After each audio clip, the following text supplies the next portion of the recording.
আসসালামু আলাইকুম এভরিওয়ান, আশা করছি সকলে ভালো আছেন। আমাদের আজকের রেসিপি বিকালের নাস্তা। আশা করছি আপনাদের সকলের কাছে ভালো লাগবে এবং সহজও লাগবে। আর এই নাস্তা বানানো কিন্তু খুবই সহজ, কোনো ধরনের কোনো ঝামেলাই হবে না। ঘরে থাকা কয়েকটা উপকরণ দিয়েই কিন্তু আপনারা তৈরি করতে পারবেন। মাত্র 20 থেকে 25 মিনিট আর যদি হাতে সময় থাকে তাহলে কিন্তু এই নাস্তাটি তৈরি করতে পারবেন। আশা করছি আপনাদের সকলের কাছে ভালো লাগবে। ভালো লাগলে অবশ্যই আমাকে একটু ভালোবাসা দিয়ে আমার সঙ্গেই থাকবেন। তো এই নাস্তাটি বানানো খুবই সহজ, শুধুমাত্র ময়দা আর চিনি দিয়ে কিন্তু এই নাস্তাটি তৈরি করতে পারবেন। তো কথা না বাড়িয়ে চলুন দেখে আসি আমি এরকম সুন্দর একটি নাস্তা কিভাবে তৈরি করছি। তো নাস্তা তৈরি করার জন্য আমি একটা পাত্রে দিয়ে দিচ্ছি মেজারমেন্ট কাপ দিয়ে মেপে 1.5 কাপ ময়দা। 1.5 কাপ ময়দা দেওয়ার পরে এখানে দিয়ে দিব 1 চামচ লবণ, অর্থাৎ স্বাদ মতো লবণ, আর দিয়ে দিব half teaspoon baking powder. Baking powder আমি কেন দিলাম সেটা আমি একটু পরেই বলে দিব আপনাদেরকে। আমি এখানে সমস্ত উপকরণ দিয়ে একটু নেড়েচেড়ে মিশিয়ে নিলাম, যাতে কোনো ধরনের কোনো উপকরণ এক জায়গায় দলা পেকে না থাকে, তার জন্য। তারপর শুকনো উপকরণগুলো যখন আমাদের মেশানো হয়ে গেছে তখন এখানে দিয়ে দিব 2 চামচ রান্না করা সয়াবিন তেল। আমি এখানে দিয়ে দিলাম, দিয়ে খুব সুন্দর করে হাত দিয়ে মেখে নিতে হবে। আর আমি কিভাবে মেখে নিচ্ছি সেটা আপনারা কিন্তু দেখেই বুঝতে পারছেন। হাত দিয়ে একটু ডলে ডলে ভালো করে মিশিয়ে নিতে হবে, যাতে সমস্ত ময়দার গায়ে গায়ে যাতে তেলটা লাগে, সেইভাবেই কিন্তু আপনাদেরকে তেলের সঙ্গে ভালো করে মিশিয়ে নিতে হবে।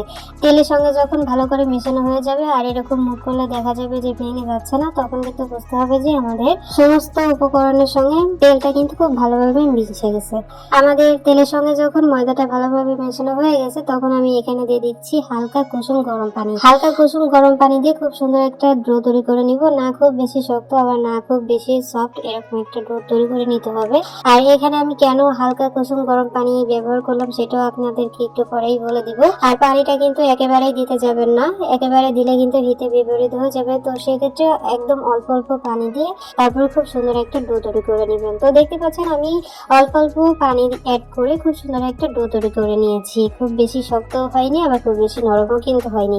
এখন আমি ঢাকা দিয়ে ঢেকে দিব 5 থেকে 10 মিনিট। 5 থেকে 10 মিনিট পর আমি ফিরে এসেছি। ফিরে এসে আমি খুব সুন্দর করে একটু মথে নিব। মথে নেওয়ার পর একটা পিঠের উপরে নিয়ে আবার একটু মথে নিব। মথে নিয়ে তারপরে একটু লম্বাটে করে তারপরে ছুরি দিয়ে কেটে কেটে নিব। আমি 4 ভাগ করে নিলাম। 4 ভাগ করে নিয়ে একটার উপর আরেকটা আরেকটার উপর আরেকটা এভাবে করে তুলে দিলাম। তুলে দিয়ে আবারও খুব সুন্দর করে মথে নিতে হবে, যেমন ভাবে পারেন সেভাবেই আর কি মথে নিবেন। তো আমি একটু গোল করে নিলাম, সব একসাথে করে দিয়ে তারপর গোল করে নিলাম। গোল করে নিয়ে তারপর আমি একটা রুটি বেলে নিচ্ছি, দেখতে পাচ্ছেন রুটির মতো। আর এই রুটির মতো যে আমি বেলে নিচ্ছি এটা আঁকা বাঁকা হলেও কিন্তু সমস্যা নেই। দেখতে পাচ্ছেন আমি কেটে নিলাম। এই পর্যায়ে এসে আবারও কেটে নিতে হবে। কেটে নিয়ে আবারও 2 সাইড মানে একটার উপর আর একটা তুলে দিয়ে তারপরে আবারও বেলে নিতে হবে। তো আমি একইভাবে কাজ করেছি, হলো প্রায় 4 থেকে 5 বার করে নিয়েছি। 4-5 বার করে নিলেই হবে, খুব বেশি কিন্তু করতে হবে না এগুলো। তো দেখতে পাচ্ছেন আমি ভিডিওর মধ্যে খুব সুন্দরভাবে আপনাদেরকে দেখিয়ে দিচ্ছি। আর আপনাদের সুবিধার্থে কিন্তু আমি ভিডিও স্কিপ করি নাই, আমি সম্পূর্ণ ভিডিওটাই কিন্তু রেখেছি। তো 5-7 বার করে নিলেই কিন্তু হবে। আটার ডোটা কেটে কেটে উপরে তুলে দিয়ে আবারও একসঙ্গে করে দিয়ে তারপর আপনাদেরকে এরকম বেলে নিতে হবে। এইরকম করলে যেটা হবে আপনাদের নাস্তাগুলো কিন্তু খুব সুন্দরভাবে ফুলবে এবং লেয়ার যুক্ত হবে। আচ্ছা, এই পর্যায়ে আমি আপনাদেরকে বলে দিচ্ছি, আমি যে বেকিং পাউডার আর হলো হালকা কুসুম গরম পানি ব্যবহার করেছিলাম তার কারণ হচ্ছে এই নাস্তাটি একটু নরম হবে, যাদের খেতে সমস্যা হয়, শক্ত জিনিস নরম খেতে পছন্দ করেন বা দাঁতের সমস্যা আছে যাদের, তারাই কিন্তু এরকম নাস্তাটি খেতে পারবেন এবং তাদের জন্যই কিন্তু এই নাস্তাটি একদম পারফেক্ট। আশা করি বোঝাইতে পেরেছি যে বেকিং পাউডার আর হলো হালকা কুসুম গরম পানি আমি কেন ব্যবহার করেছিলাম। তবে আপনারা যারা শক্ত খেতে পছন্দ করেন বেকিং পাউডার আর হলো হালকা কুসুম গরম পানিটা আপনারা স্কিপ করে দিতে পারেন। যাই হোক, দেখতে পাচ্ছেন আমি কয়েকবার কেটে কেটে তুলে দিয়ে তারপরে খুব সুন্দর করে একটা রুটি বেলে নিয়েছি। আর রুটিটা একটু আঁকা বাঁকা হলেও কিন্তু কোনো সমস্যা নেই। যখন আমার রুটিটা বেলা হয়ে যাবে তখন আমি এই যে দেখতে পাচ্ছেন ছুরি দিয়ে কেটে নিব। ছুরি দিয়ে একটু লম্বাভাবে কেটে নিব। আর বাড়তি যে অংশগুলো আছে এগুলো কিন্তু আপনারা ফেলে দিবেন না। এই বাড়তি অংশগুলো কিন্তু ছোট ছোট পিস করে আপনারা তেলের মধ্যে দিয়ে ভেজে নিতে পারেন। তো দেখতে পাচ্ছেন আমি খুব সুন্দরভাবে কেটে নিচ্ছি। আমি আমার পছন্দ অনুযায়ী কেটে নিচ্ছি, আপনারা আপনাদের পছন্দ অনুযায়ী কিন্তু নাস্তাগুলোর পিস করে নিতে পারেন। তো দেখতে পাচ্ছেন আমি নাস্তাগুলো কেটে নিয়েছি, আর কেমন হয়েছে সেটাও আমি আপনাদেরকে দেখিয়ে দিচ্ছি। আমি 4 ভাবে কেটে নিয়েছি। আপনারা আপনাদের পছন্দ অনুযায়ী কেটে নেবেন, ঠিক আছে। তো দেখতে পাচ্ছেন আমাদের নাস্তাগুলো কিন্তু একদম রেডি হয়ে গেছে। আর দেখতে পাচ্ছেন আমি কতটা পুরো রেখেছি, কতটা মোটা রেখেছি, সেটা কিন্তু আপনাদেরকে আমি দেখিয়ে দিচ্ছি যে কতটা সুন্দর হয়েছে আমাদের নাস্তার পিসগুলো। তো আমি সমস্ত নাস্তার পিসগুলো কাটা শেষ হয়ে গেছে, তখন আমি চলে এসেছি চুলায় আমি আগে থেকেই একটা কড়াই বসিয়ে দিয়ে পরিমাণ মতো তেল দিয়ে রেখেছিলাম। আর তেলটা কিন্তু খুব বেশি একটা গরম হয়নি। এই যে দেখা যাচ্ছে যে অনেক বেশি গরম হয়ে গেছে, সেটা দেখা যাচ্ছে। আমার ভিডিওর স্পিডটা একটু বাড়ানো আছে, আমি ভিডিওটা লং হয়ে যাবে, এই জন্য আপনাদের সুবিধার্থে আমি ভিডিওটা একটু স্পিডটা বাড়িয়ে দিয়েছি। তো তেলটা কিন্তু খুব বেশি গরম হওয়া যাবে না, তেল দেওয়ার মানে 1 মিনিটের মধ্যেই কিন্তু দিয়ে দিতে হবে নাস্তাগুলো। আর যে বাড়তি অংশগুলো ছিল সেগুলো আমি আগে তেলের মধ্যে দিয়ে ভেজে দেখছিলাম আসলে কেমন তেলটা গরম হয়েছে, তারপর আমাদের নাস্তাগুলো কেমন হবে সেটা আর কি একটু ট্রাই করছিলাম। তো সেটাও আমি আপনাদেরকে দেখিয়ে দিলাম। এখন যে বাড়তি অংশগুলো ছিল ওইগুলো সুন্দর মতো ভাজা হয়ে গেলে আমি এগুলো তুলে নিয়ে তারপরে আমাদের নাস্তাগুলো দিয়ে দিব। নাস্তার পিসগুলো দিয়ে আমি একটু সময় নিয়ে তারপরে নাস্তাগুলো কিন্তু ভেজে নিতে হবে। আর চুলার আঁচটা কিন্তু একদম মানে লো করে দিতে হবে, মিডিয়াম থেকে একটু লো করে দিলেই কিন্তু হবে। খুব বেশি লো করলে কিন্তু হবে না, আবার মিডিয়াম রাখলেও কিন্তু হবে না। মিডিয়াম থেকে যে একটু লো হয় সেরকম চুলার আঁচটা রেখে আপনাদেরকে নাস্তাগুলো একটু সময় নিয়ে ভেজে নিতে হবে। তো দেখতে পাচ্ছেন নাস্তাগুলো কিন্তু ইতিমধ্যে অনেকটাই ফুলে গেছে, কতটা ফুলেছে সেটাও কিন্তু আপনারা দেখতে পাচ্ছেন।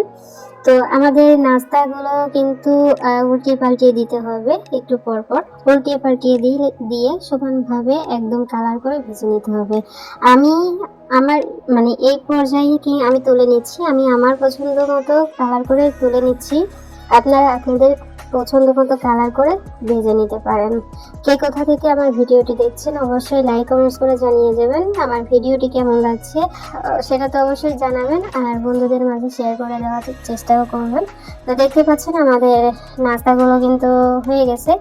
এক পার্ট যখন হয়ে যাবে আমি ধাপে ধাপে সমস্ত নাস্তাগুলোকে ভেজে নেব, একদম সেই আগের মতো করে সেম ভাবে।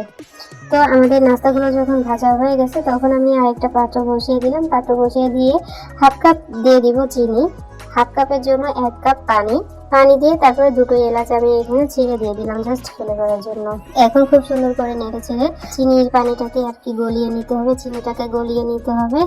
আর খুব বেশি এইখানে কিন্তু চিনি শিরা তৈরি করা যাবে না, শুধু বলক চলে এলেই কিন্তু আমাদের চিনি পানিটা হয়ে যাবে। আর এখানে যখন বলক চলে আসবে তখন আগে থেকে ভেজে রাখা নাস্তাগুলো আমি এখানে দিয়ে দিচ্ছি। আগে থেকে নাস্তা দিয়ে আমি এখানে খুব সুন্দর করে নেড়ে চেড়ে নিয়ে প্রায় 10 মিনিট মতো কিন্তু আমি এখানে রান্না করে নিব।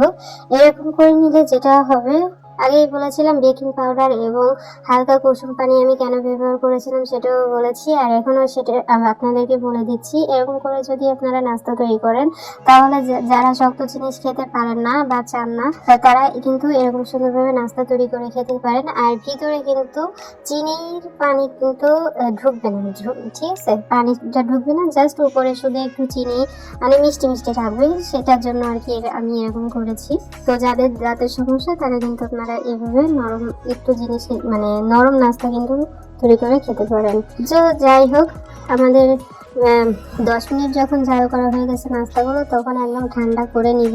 ঠান্ডা করে তারপরে আমি আপনাদেরকে পরিবেশন করে দেখাচ্ছি যে আমাদের আজকে নাস্তাগুলো কেমন হয়েছে। একদম দুর্দান্ত হয়েছিল, খেতে অসম্ভব মজার হয়েছিল। তো আর কতটা না ফুলেছে সেটা কিন্তু আপনারা দেখেই বুঝতে পারছেন, কতটা লোভনীয় হয়েছে সেটাও আপনারা দেখেই বুঝতে পারছেন। তো এইভাবে কিন্তু আপনারা সুন্দর মতো নাস্তা তৈরি করে খেতে পারেন। আমারও কিন্তু দাঁতের সমস্যা, তো সেক্ষেত্রে খুব বেশি শক্ত জিনিস একটা আমার ভালো লাগে না, দাঁত দিয়ে রক্ত বের হয়।